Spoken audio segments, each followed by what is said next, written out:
Hello today, and we're going to do 2.4 section 2, which is all about modeling with quadratic functions, but today we are going to do intercept form.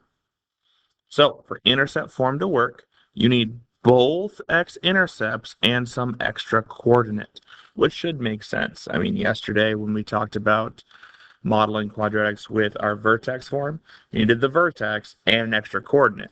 Same idea. I need the intercepts and extra coordinate. Recall the intercept form takes this function. So looking at here, do I have my x-intercepts? Well, x-intercepts occur along the x-axis, so I do. I have -1, 0 and 3, 0. For the sake of argument, it doesn't matter which one is which. And I need some other coordinate, which I have 2, 6, and just like yesterday, the extra coordinate is going to be xy. So first step, we are plugging in for P, Q, X, and Y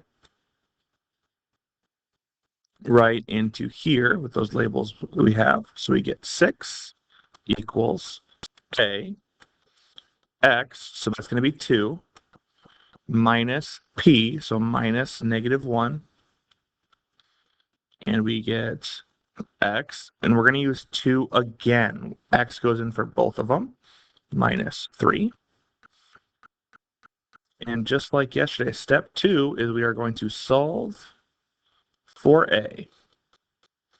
So looking at this, of course, PEMDAS says we're going to evaluate the parentheses first. 6 equals A. 2 minus -1, the same thing as 2 plus 1, so that gives me 3. 2 minus 3, that'd be -1. And what operation's happening to these three things? There's no symbol, so they are all being multiplied. So we get 6 equals 3 times -1 is -3, times A is -3A. So we can divide by -3, divide by -3, we get A equals -2. And just like yesterday as well, step 3 is we are writing our equation.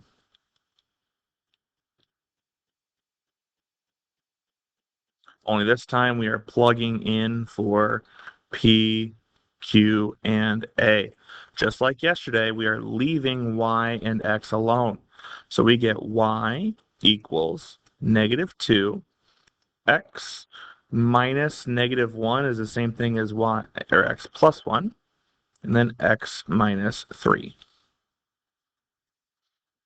And a quick look, I have a negative out front, which means my graph should open down. Looking at our graph, it does open down, so that would be true. Moving on.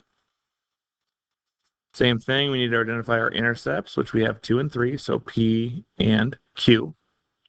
And it passes through 4, 2, so I get X and Y there. And I'm just going to plug all those things in. So we get 2 equals A, 4 minus 2, 4 minus 3. 4 minus 2 is 2. 4 minus 3 is 1. So I get 2 times 1 times A. So 2 times 1 is 2, times A is 2A, equals 2. Get A by itself, so divide by 2, A equals 1. Then we just got to write our equation. So we get Y equals A, which is 1, times X minus 2, X minus 3. Now, of course, again, the 1 is just being multiplied, so you don't have to put the 1 there if you don't want to. Either answer is acceptable.